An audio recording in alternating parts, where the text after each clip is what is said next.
In this video, we'll take a look at the role bacteriophages play in horizontal gene transfer.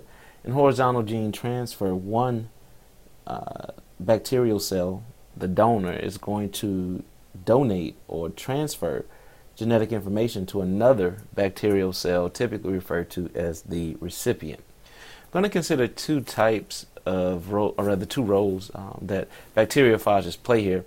And that's going to be generalized transduction and also specialized transduction. Generalized transduction results from packaging error that occurs during phage assembly. You have to keep in mind that when a lytic infection occurs, the host cell's genetic information is broken down.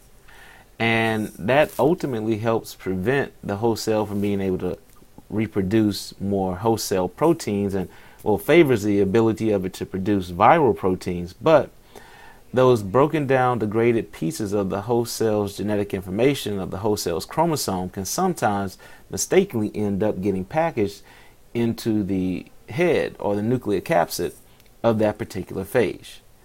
When that occurs, those phages cannot direct a replication cycle. In other words, they can't really cause another lytic infection. Instead, since they can't cause or trigger a lytic infection, they're referred to as transducing particles.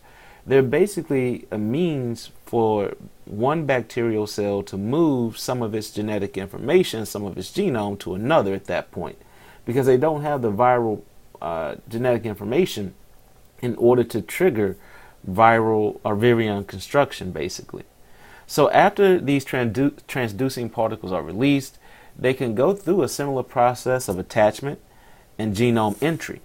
But once that occurs, the genome that they introduce, being bacterial in nature, could possibly once again integrate itself into the recipient's bacterial genome, and ultimately, via homologous recombination, it could replace some of the components of the host cell's DNA. And ultimately, this could be a way of passing on some sort of genetic advantage or some sort of new enzymatic activity to a recipient. Generalized transduction is named so because basically any component of the previously infected cells or of the donor cell's genome could be passed on. Remember, the breaking down of the host cell's genetic information or of the host cell's chromosome is random. So you really don't know what component of that host cell chromosome may be incorporated into that head mistakenly. So in essence, any component of that host cell's chromosome or the host cell's genome could be transduced, and therefore it's called generalized transduction. Compared to generalized transduction is specialized transduction. This occurs when there's an excision mistake during the conversion from a lysogenic infection to a lytic infection. So if you really kind of break this down and think about it, you wouldn't expect this to occur in a phage that was a lytic phage.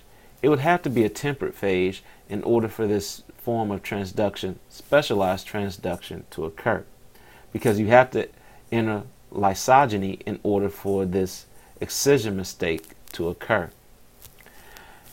Once again, you can see as we walk through the diagrams here, a temperate phage would induce or inject its viral genome into a host cell.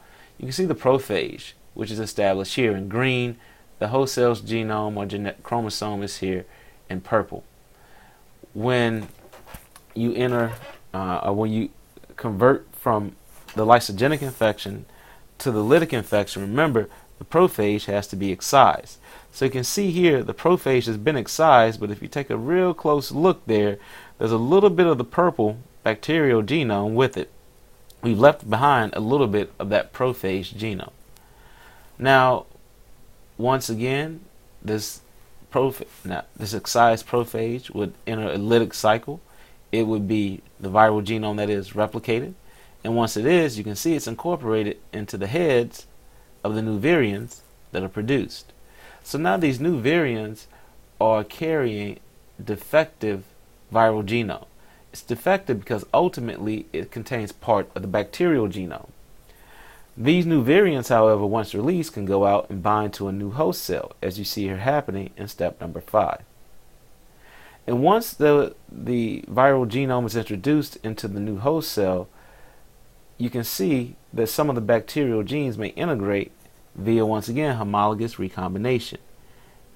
The viral genome, the remainder of it, is broken down because it's not actually going to contain all of the genetic information to trigger a lytic infection, but due to the fact that this is viral genome, this little purple bit here, you could actually incorporate that into the new host cell, and now you would have bacterial genes that have been transferred to this new host.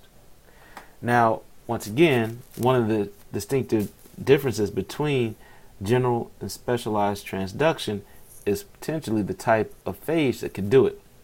With generalized transduction, you can see that with both lytic and temperate phages. Why? Because at some point both are going to be able to cause a lytic infection. However, if you look at specialized transduction, only occurs with these temperate phages because it's an excision mistake, not a breakdown mistake. Additionally, this specialized transduction is referred to as being specialized because you can't transfer just any bacterial gene. It's specialized because only the bacterial genes that are next to that prophage can be excised. So unlike generalized transduction, in which it could possibly be any bacterial gene or genetic information that could be transduced, here with specialized transduction, only the bacterial genes next to the prophage could be transduced because those are the ones that would be excised accidentally.